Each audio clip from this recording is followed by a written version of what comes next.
So there's a variety of questions, but all multi-body problems start with the same kind of assumption that we're dealing with Newton's laws. We're just applying them across a group of objects instead of one object at a time. The most straightforward way of demonstrating that is a multi-body problem involving objects that are in contact. For example, a problem where I have maybe two objects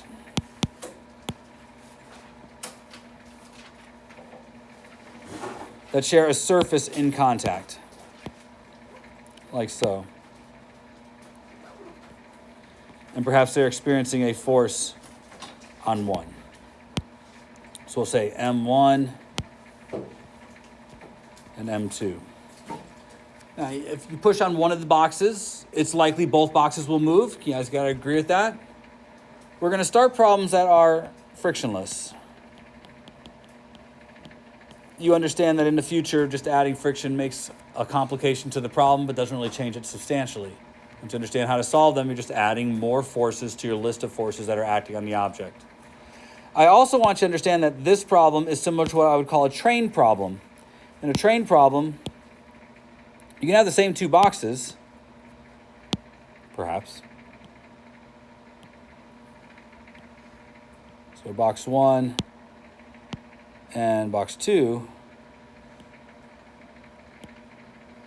But instead of them being pushed on by one side, you have perhaps a cable that connects them.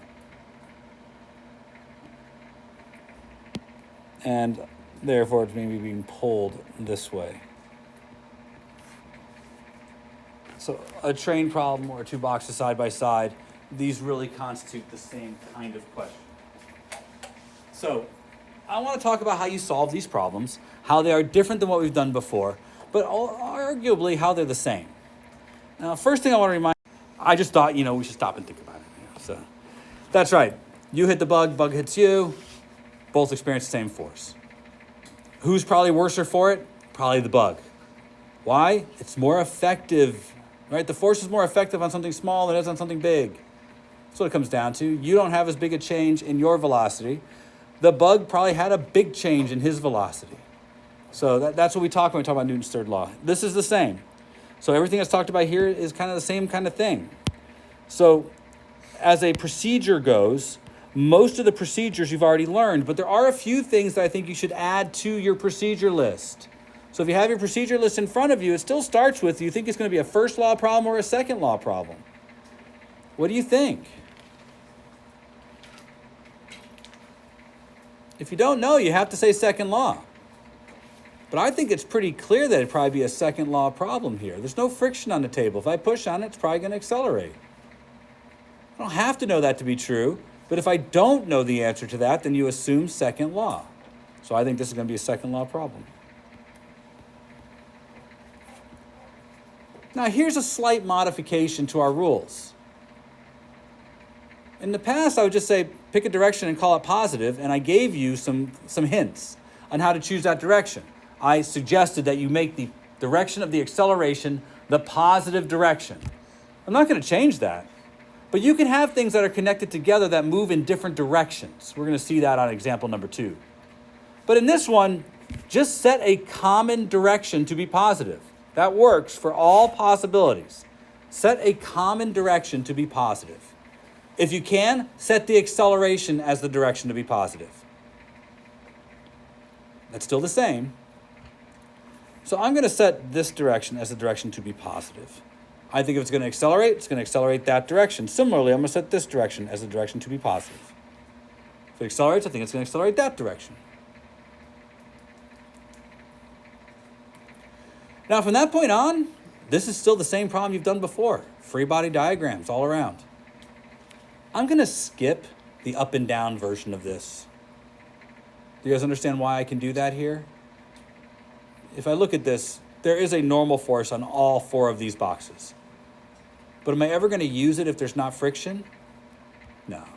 It's a level surface, so the weight is balanced by the normal force for every box. Let's just focus on the other portions of this.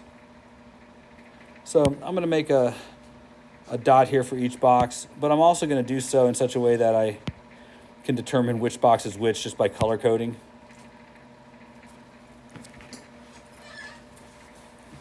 Let's start with the red box all the way on the left. And these are two separate problems, really. So let's work on the left set of boxes first.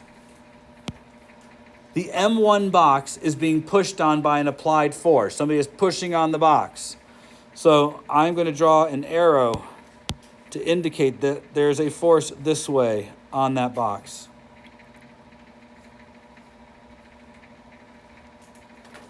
Now, there's a point of contact here. This is a surface in contact.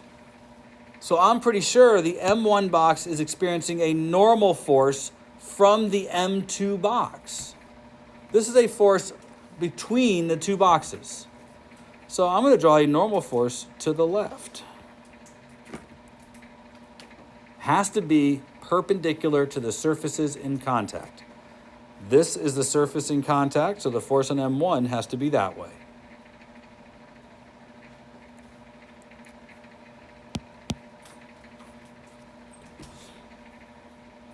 I think that's it for the first box, but the second box is experiencing a force as well. And students screw this up all the time. Horizontally, M2 is experiencing only one force. And it's got to be a force in that direction.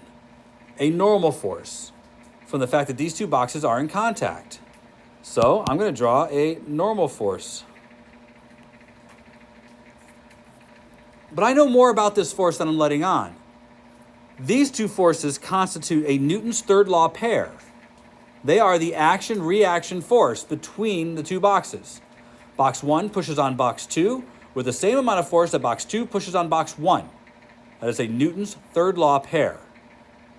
Those forces have to be equal and opposite. We good so far? Does it make sense? We'll do the same thing for the other box. We'll start with the blue box. It's experiencing some applied force to the right.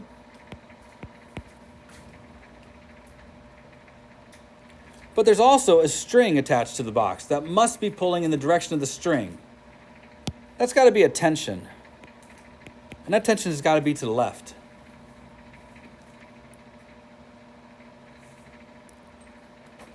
At the same time, we talked about strings before. In a string, the tension is the same everywhere. So there must be a tension force on the red box. And it has to be to the right because the tension on the red box has to be in the direction of the string, which is to the right. These two forces are also a Newton's third law pair. The blue box pulls on the red box with the same amount of force that the red box pulls on the blue box. That is a Newton's third law pair. What you will start to hear me talk about are internal forces. These two boxes constitute a system. And in the middle of this system is a force that connects the two boxes together, the normal force. The normal force is internal to the system. This applied force is external to the system. It acts to move both boxes.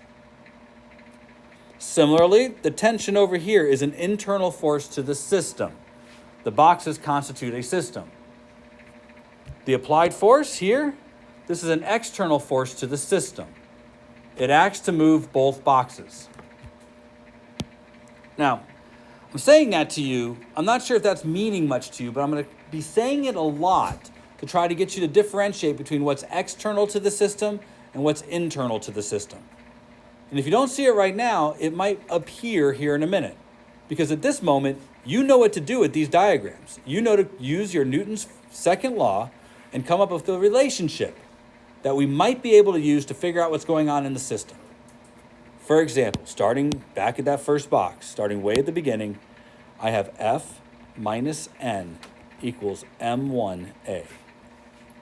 I'm applying the rules. Add up all the forces, taking into account their direction, and set them equal to MA. We've done this a dozen times, dozens and dozens and dozens of times at this point. I move on to the next box. It's experiencing one force, normal, to the right, which has to equal M2A.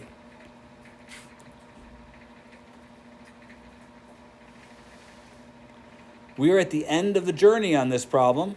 we have applied Newton's laws, and at the end, we generated equations that could be used to figure out information about the object's motion. Now, you might not see what we figured out here, but we now have two relationships, one that describes the motion of object 1 and one that describes the motion of object 2. Now, I don't know what the problem is asking. You guys understand that I never started any of these problems asking myself, what do they want me to figure out? You notice I always start with the same procedure, and it's at the end where I see what I can get from the information that's been given. I do that every time. I never worry about what the problem is asking for until I reach this point. Is there any way I can combine these to figure something out? Sure. I can figure out the acceleration of this system. I can substitute, or I can add these two equations together. I'm going to add these two equations together, mind you, because that seems like the easiest way to go. And I'm not sure we've been doing this very much, but do you see why I think we should add these two equations together? If you look on the right side, I get M1 plus M2. On the left side, you'll notice the internal forces cancel out. That was built into the design of your set of steps. One of your steps forced the forces to be in opposite directions and therefore opposite signs. I did that on purpose so that the internal forces will cancel out. And look at what you get here. If you've really been able to follow me to the very end, you'll notice that you get the net force on the system equals the mass of the system times the acceleration of the system. This isn't accidental. The second law applies to a system of objects as much as it applies to a single object. The force applied to this system doesn't know that it's being applied to one box or 100 boxes. It knows it's being applied merely to the surface of some object. In fact, I'd argue that the force doesn't know anything about itself. The result is that the mass of this system will accelerate. When you work on a problem like this, you should always reach a moment in the problem where you see the sum of all the masses. That's how you know you're doing this right. If you don't see that, you've made a huge mistake. It has to do with direction. Prove me right. Work this one out. Figure out the acceleration of the system with the tensions. I'll wait. That's about all the time I want to give you guys because you have so much of the stuff that's just sitting right here in front of you. So tension equals M1A. Is that where you started? I mean, I would hope so. On the other box, force minus tension equals M2A. Those are the forces acting on the other box. If you want the acceleration, you're going to have to eliminate the internal force. So, again, I kind of like... Let's see. I don't want to do any of those things. There. Take this over here. Stack those together. Add them up.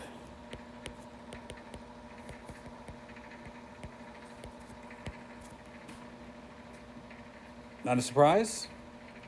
Yep. They should always cancel, and if they don't cancel, that means you do your symbol wrong. Means you probably drew your direction wrong. Now, I'd love to say they always will cancel, but if it's an internal force and you're looking for the acceleration of the system, they will have to cancel or else you can't find it. Now, there might be other forces there. This is not going to be just one force here necessarily.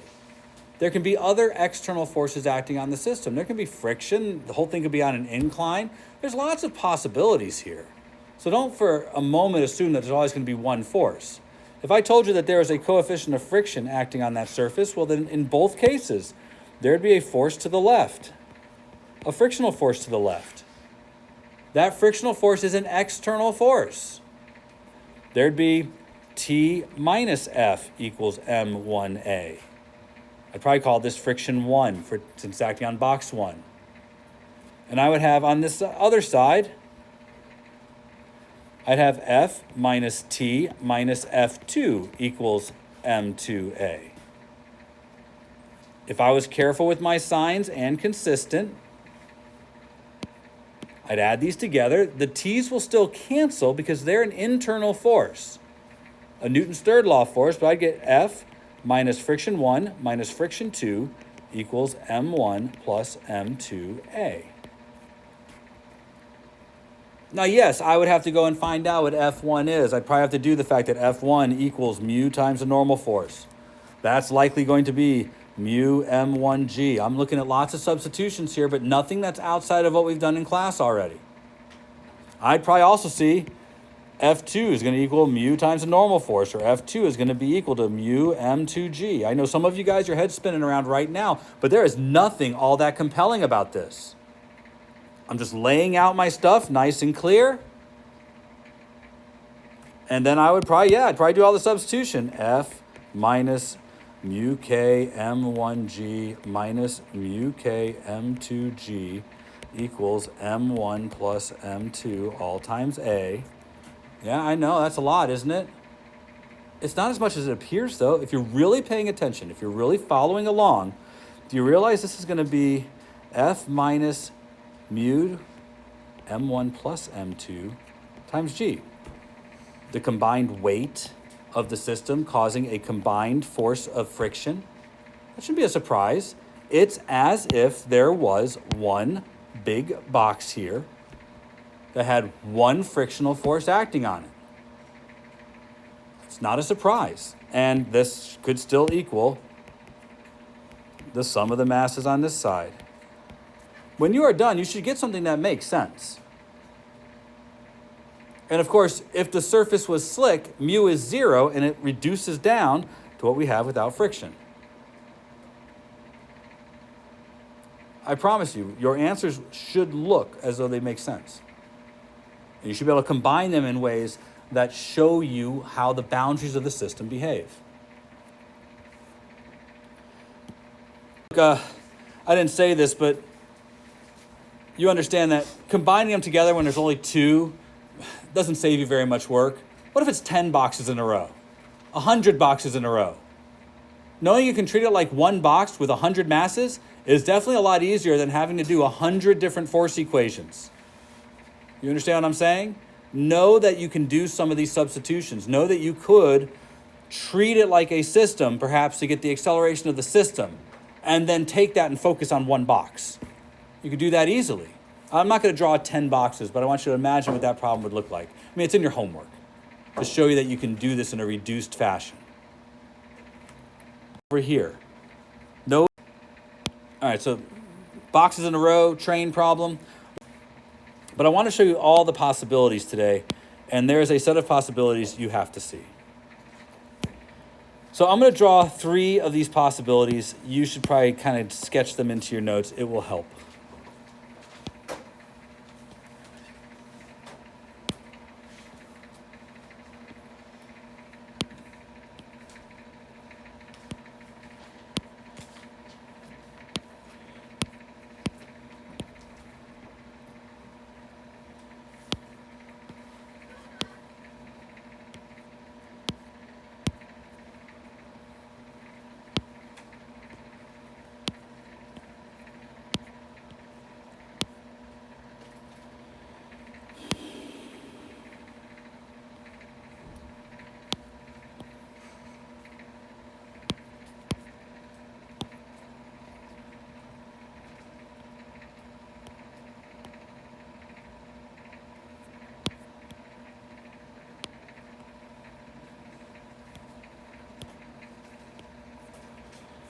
All right, here we go.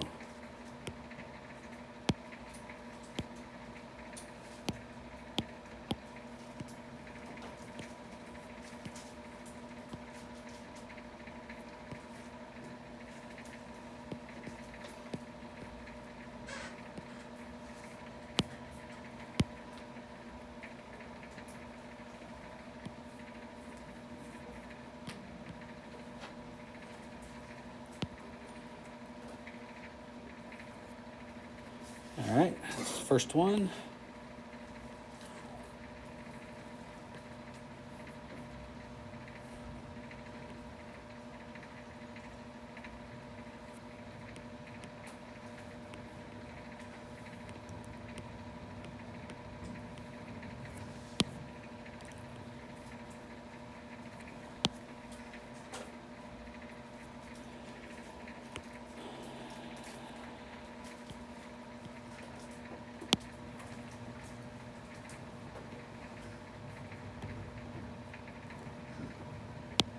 All right, these are all Atwood machines.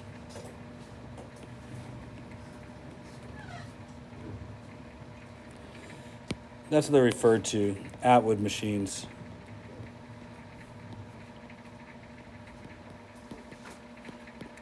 So if a problem refers to an Atwood machine, it's referring to something like this.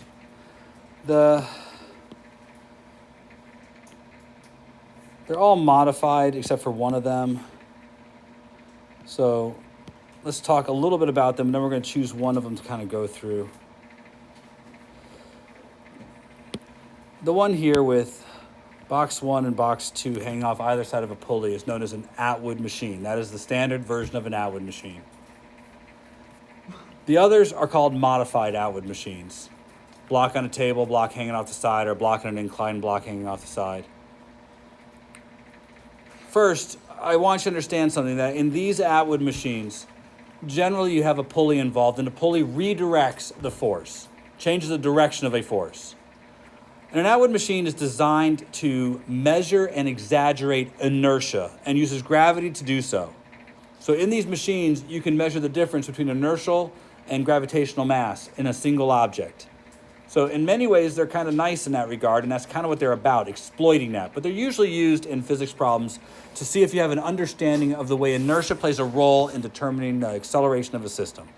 So in all of these questions, they're just adding layers of complication. The modified Atwood machines here, obviously, you can throw in things like friction pretty easily by having one block sitting on the table.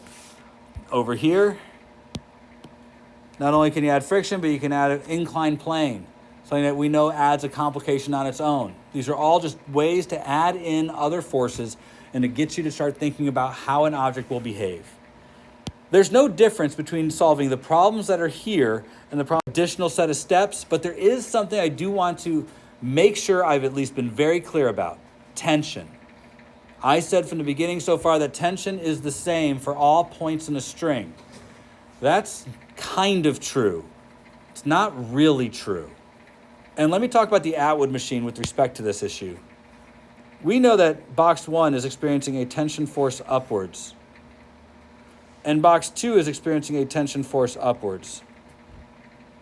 I think that makes sense. And so far we said these are the same force because the tension is the same everywhere in the string. But the truth of the matter is, the upward tension and downward tension acting on the pulley here, they actually constitute a Newton's third law pair. And similarly, there's a downward tension here, and these two forces constitute a Newton's third law pair. Now, whether or not these two tensions are the same depends on the pulley. The tension on either side of a pulley is only the same if the pulley is massless. I'm not going to say that 5 dozen times. The tension on either side of a pulley is only the same if the pulley is massless.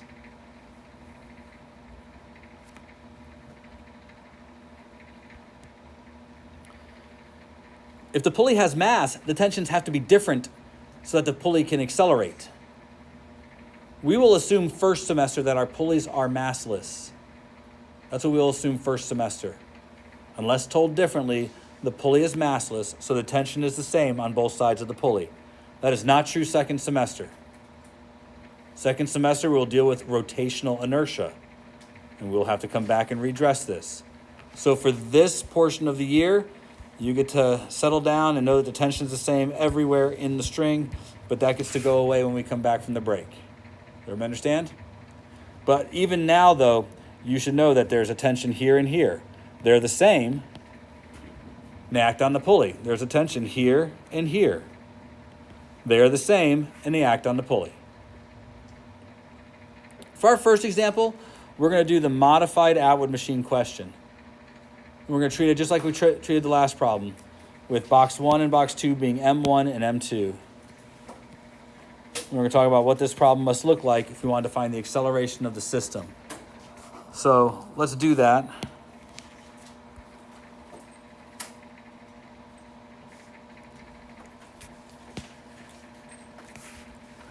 I want to start with a reminder that in doing this problem, one of the things I asked you to do is choose a common direction for positive. That's a little different here, isn't it? So when you're faced with a problem that has a pulley in it and you're asked to choose a common direction to make positive, you might want to start by asking yourself if the two objects move in a similar way. Now listen close, folks, because you missed the subtleties of this, and then you ask me questions for weeks that should be answered right now. When I say move in a similar way, if box 1 moves a meter, does box 2 move a meter? Like I'm saying, if box 1 shifted this way 1 meter, how far would box 2 move? Down 1 meter. Does that make sense? Doesn't have to be true that way. There are plenty of ways of setting up a pulley where that would not be true. Is it true here? It is true here. That's a question you should ask. When you're setting your direction to be positive, is the motion of the objects consistent? You need to answer that question and answer it carefully. I will from now on draw my direction indicating positive along the direction of the pulley. Because eventually all three things will have inertia, we'll have to deal with all three of them. But this should tell you that by directing the pulley to be positive in that direction, then I am also designating this direction to be positive for mass 1 and this direction to be positive for mass 2. So I will usually only draw it around the pulley, but I am setting the direction for positive for both parts of my problem. That's what I'm doing. So later on when you say, why'd you make that positive and why'd you make that negative? I've already answered that question. So when you ask it, note that I will be frustrated. Everybody understand what I mean by that? Good. So draw the free body diagram from all of these objects. You can skip the pulley, just focus on the two masses.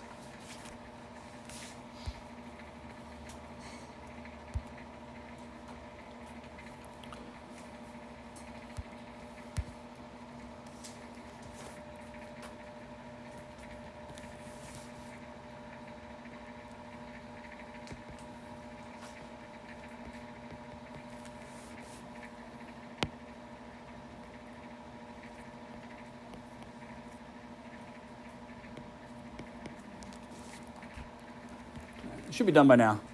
There wasn't a whole lot to draw.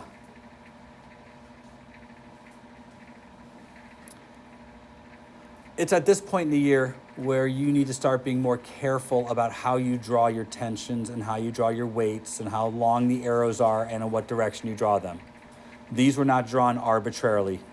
The tensions should be drawn the same length if you think they are a Newton's third law pair. We need to start looking for consistency between our drawings. In addition to that, it's not accidental that I drew the weight downwards to be greater than the tension upwards. I believe the system is going to accelerate downwards. That makes the most sense. So because of that, I have intentionally drawn the weight greater. As we start looking at these problems, you have to start being consistent and be considerate of the length of the arrows. Your free body diagrams will no longer be judged just on whether you have the arrows in the right direction, but whether they make reasonable sense for the problem you're analyzing. Now, what I do with them is the same. Tension equals M1G. I believe the system is going to accelerate. I'm sorry, why did I say M1G? M1A. I believe this is a Newton's second law problem, and my system is going to accelerate.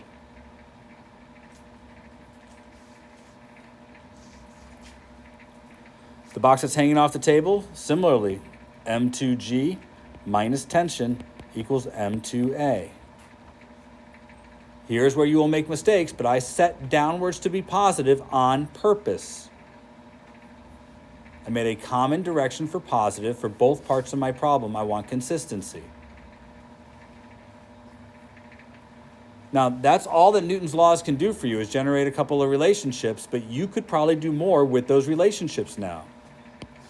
I see pretty clearly that I could stack these two things together and remove the internal force and get an expression for the acceleration. This one's different, and it's not like I can just draw one rectangle and say that this is what the system is doing. I do have this combination, though, And I think it's important to see that I get what I said I would get before. I get something that shows the external force acting on the system, the weight that is hung. That's what's causing the system to accelerate. And that equals the mass of the system times the acceleration. That's also not a surprise. That's really what's happening. If you want, you can consider that this is one box.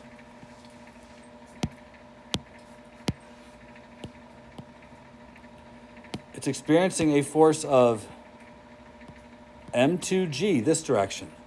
And with no friction, a box of mass m1 plus m2 would have this acceleration. But that's not what's happening. m2g comes from the fact that this box is hung off the side of the table. And there are things about our answer that are important. If I solve this for acceleration,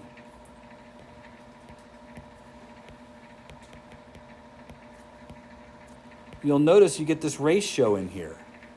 And there's things about this ratio that make perfect sense. Like, if m2 is 0, there's no acceleration. Does that make sense? m2 is the box that's hung off the edge. If it's 0, the system doesn't accelerate. But do you notice that if it's anything else, there's an acceleration? So regardless of what you hang off the edge, it's going to cause an acceleration. What's also important, though, is that the acceleration is still tapered by m2 falling. It's not just the acceleration of box 1. The acceleration of the system has to include the inertia of the entire system. There's ways to trick you with that discussion. Let's be careful about it. I also point out, though, that if m1 is 0, the system falls at g. Meaning if this box doesn't exist, box 2 just falls to the floor as if it's being dropped through the air.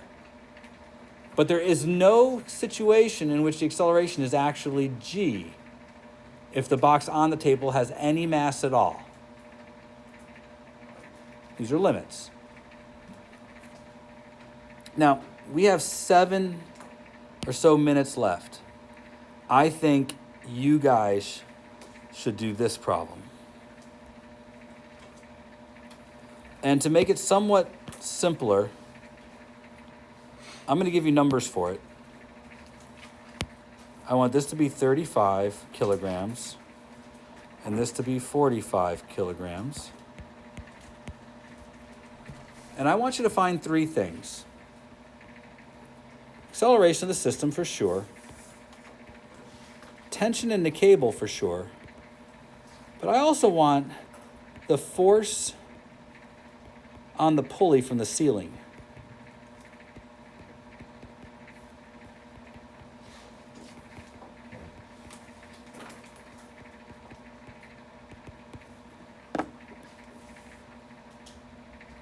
All right, give her a shot.